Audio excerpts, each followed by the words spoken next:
నమస్తే, welcome to Leo. మనతో ఉన్నారు తెలుగుదేశం పార్టీ జాతీయ నాయకులు, అదేవిధంగా పులివెందుల వాసి, అదేవిధంగా 5 బ్రైన్ అయినటువంటి ఒక ఆరు రెడ్డి గారు. సార్ నమస్తే. నమస్కారం అండి. సార్, పులివెందుల వాసిగా యాజ్ ఏ రెడ్డి సామాజిక వర్గం సంబంధించి మనం చూసుకుంటే కొంత ఒక రకమైనటువంటి ఒక ప్రశ్న వస్తుంది. అసలు జగన్మోహన్ రెడ్డి రెడ్డేనా? అది కాక 2024లో రెడ్డి సామాజిక వర్గం పూర్తిగా పక్కన పెట్టేసిందని, దాన్ని చాలా కంప్లీట్గా పులివెందులకు సంబంధించి చూసుకుంటే జెడ్పీటీసీ ఎలక్షన్స్ 35% ఉండేటువంటి ఒక పర్సంటేజ్, ఏదైతే రెడ్డి సామాజిక వర్గం పర్సంటేజ్ కూడా కంప్లీట్గా పక్కన పెట్టి డిపాజిట్లు కూడా లేదు. సో ఏంటి 2029 పార్టీ ఉంటుందా ఓడుతుందా అని చెప్పి అన్నారు. యాజ్ ఏ రెడ్డి సామాజిక వర్గం సంబంధించి మీరేం చెప్తారు? ప్రజలు ఎప్పుడు కూడా 2024లో ఒక మహాకూటమిని నమ్మి, చంద్రబాబు నాయుడు గారిని నమ్మి, ఒక గొప్ప విశ్వాసంతో ఒక పెద్ద మ్యాండేట్ని ఇవ్వడం జరిగింది 2024 సంవత్సరంలో. మేము మీడియా ద్వారా ఇదే జగన్మోహన్ రెడ్డిని మేము సూటిగా ప్రశ్నిస్తా ఉన్నాం. గతంలో కూడా మేము ప్రతిపక్షంలో ఉన్నప్పుడు కూడా మేము ప్రశ్నించడం జరిగింది. ఫస్ట్ జగన్మోహన్ రెడ్డి అనేవారు ఎవరు? హిందువా, ముస్లిమా, క్రైస్తవుడా? ముందు జగన్మోహన్ రెడ్డిని ఇదొక్కసారి క్లారిటీ ఇవ్వమని చెప్పండి ఆంధ్ర రాష్ట్ర ప్రజలకి. ఏనాడు కూడా సగటు మనిషి అడిగిన ప్రశ్నకి ఏ రోజు కూడా ఎదుగురు సదని జగన్మోహన్ రెడ్డి నేను హిందువుని, ముస్లింనో, క్రైస్తవుడని ఏ రోజు కూడా సమాధానం చెప్పలేదు. బైబిల్ పట్టుకొని తిరుగుతూ ఉంటాడు. అంటే క్రైస్తవుడనే కదండి. అట్లాగే ఇతను ఫస్ట్ మేము మొదటి నుంచి కూడా చెప్తా ఉన్నాం, ఇతను రెడ్డి అనేవాడే కాదు. మీరు అన్నారు ఎందుకు రెడ్లందరూ కూడా జగన్మోహన్ రెడ్డిని వదిలేశారు అని చెప్పేసి. గడిచిన 5 సంవత్సరాల్లో, అంటే 19 నుంచి 2019 2024 వరకు తీసుకున్న గడిచిన 5 సంవత్సరాల్లో ఏ వర్గ ప్రజలైనా సరే సంతోషంగా ఉన్నారా? జగన్మోహన్ రెడ్డి పార్టీ పెట్టినప్పుడు తన విధానం ఏంటంటే ప్రాంతాల కులాల వారీగా విడగొట్టాలి, మతాల వారీగా విడగొట్టాలి, ప్రాంతాల వారీగా విడగొట్టాలి, వర్గాల వారీగా విడగొట్టాలి, వర్ణాల వారీగా విడగొట్టాలి. వర్ణాలు అంటే నువ్వు తెలుపు, నలుపు, ఎరుపు, ఈ విధమైన బ్రౌన్, ఈ విధమైన పేర్లు పెట్టుకొని రకరకాలుగా విడగొట్టి తను పాలించే తత్వం తన యొక్క బ్లడ్లోనే ఉందన్న సంగతి, రాజారెడ్డి గారి బ్లడ్లో నుంచి వచ్చిన వంశం కాబట్టి అతను కూడా ఏంటంటే విడదీసి పాలించడం వ్యవహారాలు ఎక్కువ అతనికి. అదే యొక్క కొనసాగినే జగన్మోహన్ రెడ్డి కొనసాగించినాడు. ఇతను మా ఓడు, మా వ్యక్తి, మా ప్రాంతం ఓడు అనే ఉద్దేశంతోనే ఆనాడు ఒక్క ఛాన్సు అని చెప్పేసి, రాజన్న బిడ్డని నేను మడమ తిప్పను, మాట తప్పను అని చెప్పేసి దొంగ మాటలు మాట్లాడి ముద్దులు పెట్టి దొంగ కౌగులించుకొని, ధృతరాష్ట్ర కౌగులించుకొని ఒక్క ఛాన్సు అని చెప్పి తన అధికార దాహం కోసం, ధన దాహం కోసం తన దోచుకున్నది ఏ విధంగా దాచుకోవాలనే ఉద్దేశంతో తన అధికార దాహం కోసమే ఆ రోజు ఒక ధృతరాష్ట్రమైన కౌగులించుకొని దొంగ మాటలు చెప్పి అధికారానికి వచ్చారు. ఆనాడు ప్రతి ఒక్క వర్గం ప్రజలు నమ్మినారు. అది మా రెడ్డి సామాజిక వర్గమే కానివ్వండి, ఇతరాత్ర సామాజిక వర్గం ఏ ప్రజలైనా సరే ఆ యొక్క మాటను నమ్మి అతనికి 2019లో అంత గొప్ప ఘన విజయాన్ని ఇస్తే, ఆ 5 సంవత్సరాలు ఏ ప్రాంత ప్రజలైనా సరే, ఏ సామాజిక వర్గం ప్రజలైనా సరే సంతోషంగా ఉండడం జరిగిందా? ప్రశ్నించేవాడిని ఏ విధంగా అనగదొక్కారో మనం కూడా చూడడం జరిగింది.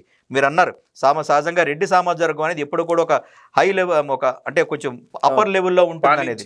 ఎందుకంటే ఏ పని చేయాలన్నా సరే అట్లాంటి రెడ్డి సామాజిక వర్గాన్ని కూడా మా రెడ్డి అనుకొని, అంటే ఇతను వెనకాల తగిలించుకున్నాడు, ఇదుగూరు సంధిని జగన్మోహన్ రెడ్డిని తగిలించుకున్నాడు కాబట్టి మా వ్యక్తి మా యొక్క సాధక బాధకాలు తీరుస్తాడని చెప్పి ఆనాడు యొక్క ముఖ్యమంత్రి స్థానంలో ఉండే వ్యక్తిని కలవడానికి పోతున్నా కూడా రెడ్డి సామాజిక వర్గ సోదరులు ఏ విధంగా అవమానించాడు అనేది మేము ప్రత్యక్షంగా చూసాము. అట్లాగే నా తోటి సోదరులు కూడా నాతో కూడా చెప్పడం జరిగింది. అంటే మనిషి అంటే విలువ లేని తత్వం జగన్మోహన్ రెడ్డికి. ఒక మనిషిని ఒక మనిషిలాగా ఎప్పుడు కూడా చూడ్డు.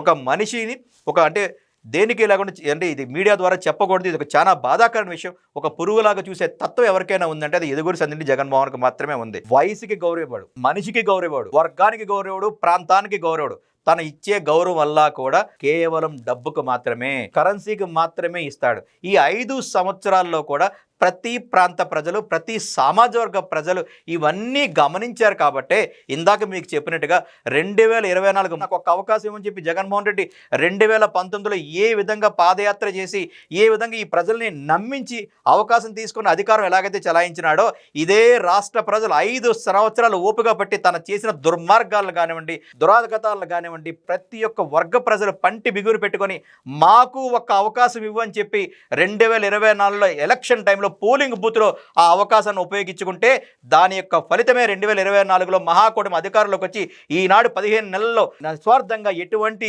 రాజకీయాలకు అతీతంగా ప్రజాపాలన జరుగుతుందంటే అది ఆంధ్ర రాష్ట్ర ప్రజల్లో ఉండే రెడ్లు తీసుకున్న నిర్ణయం. కాబట్టే ఈనాడు మహాకూటమి 164 సీట్లు వచ్చాయనే దానికి నిదర్శనం అది.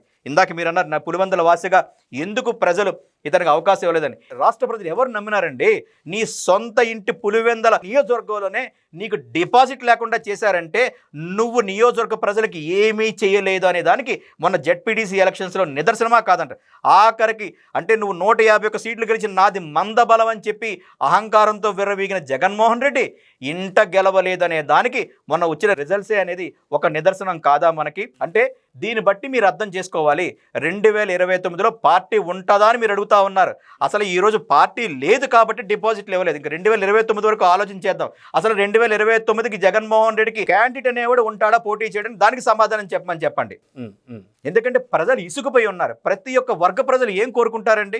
సుఖశాంతులు కోరుకుంటారు, అభివృద్ధిని కోరుకుంటారు, సంక్షేమాన్ని కోరుకుంటారు, పిల్లకాయలకు ఉద్యోగాలు కావాలనుకుంటారు, పరిశ్రమలు రావాలని కోరుకుంటారు, మా యొక్క ఇన్ఫ్రాస్ట్రక్చర్ డెవలప్మెంట్ అవ్వాలనుకుంటారు, మా పిల్లలు బయటికి వెళ్ళకూడదని కోరుకుంటారు, మా రాష్ట్రం అభివృద్ధి జరగాలని కోరుకుంటారు, మా రాష్ట్రానికి రాజధాని కావాలని కోరుకునే రాష్ట్ర ప్రజలు ఈ యొక్క ఏదైతే నిర్ణయాన్ని తీసుకున్నారో ఆ నిర్ణయానికి ఫలితమే ఈ యొక్క జగన్మోహన్ రెడ్డికి వచ్చిన మొన్న పులివెందులో జరిగిన అవమానం అని చెప్పనగలగాలి. కాబట్టి రాష్ట్ర ప్రజలు కృతనిశ్చయంతో ఉన్నారు. ఈ పార్టీ మాకు వద్దు, ఈ పార్టీ వల్ల మాకు ఇబ్బందులే ఉన్నాయి, ఈ పార్టీ వస్తే మళ్ళీ మాకు బెదిరింపు ధోరణులే వస్తాయి, ఈ పార్టీ వస్తే మళ్ళీ మాకు హింసే వస్తుంది, ఈ పార్టీ వస్తే మా పిల్లలు చెడిపోతారు, మళ్ళీ గంజాయి రాజ్యం వస్తుంది, మళ్ళీ డ్రగ్గుల రాజ్యం వస్తుంది, మళ్ళీ రాజధాని లేని రాజ్యం వస్తుంది అనే యొక్క రాష్ట్ర ప్రజలు ఒక నిశ్చయంతో ఉన్నారు. కాబట్టి కూటమిని నమ్మారు, కాబట్టి గౌరవ చంద్రబాబు నాయుడు గారిని నమ్మారు, కాబట్టి పులివెందల్లో అఖండమైన మెజారిటీతో మన జెడ్పీటీసీని గెలిపించడం జరిగింది. అలాగే మా కడప జిల్లా అయినటువంటి ఒంటిమిట్టను కూడా కైవసం చేసుకోవడం జరిగింది.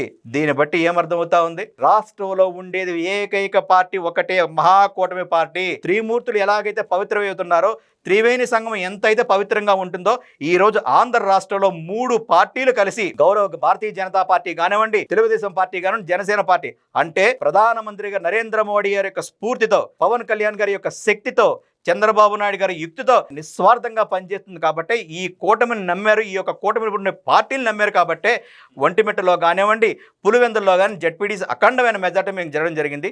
రేపు రాబోయే 2029 ఏ ఎలక్షన్స్ అయినా సరే కూటమి నిశ్చయంగా ముందుకు పోతానే ఉంది. ఎందుకంటే మేము చెప్పుకుంటాం రాష్ట్ర ప్రజలు ఎలా కాపాడుకున్నాము, ఈ రాష్ట్రాన్ని ఎలా కాపాడుకున్నాము, ఈ రాష్ట్రాన్ని ఏ విధంగా అభివృద్ధి చేస్తా ఉన్నాము, ఈ రాష్ట్రంలో ఉండే పిల్లల్ని ఏ విధంగా అభివృద్ధి చేస్తున్నాం అనేది కూటమికి ఒక నిత్యమైన ఎజెండా ఉంది.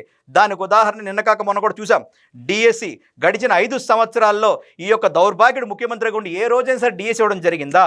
ఈ రోజు డిఎస్సి ప్రతి ఒక్క విద్యార్థి ఎవరైతే, ప్రతి ఒక్క టీచర్ ఎవరైతే అంటే ఆనాటి గురువుల్ని, ఆ యొక్క ప్రభుత్వంలో పిల్లలకి పాఠాలు చెప్పే గురువుల్ని ఒక వైన్ షాపుల దగ్గర, ఒక కళ్ళు దుకాణాల దగ్గర ఏ విధంగా బందోబస్తు పెట్టాడో ఆనాటి ముఖ్యమంత్రి జగన్మోహన్ రెడ్డి ఏ విధంగా చేశాడో మనం చూసాం. కానీ ఈనాటి కూటమి ప్రభుత్వంలో ప్రతి ఒక్క ఉపాధ్యాయుడిని ఏ విధంగా సన్మానిస్తున్నామో ఈ రాష్ట్ర ప్రజలు చూడట్లేదా?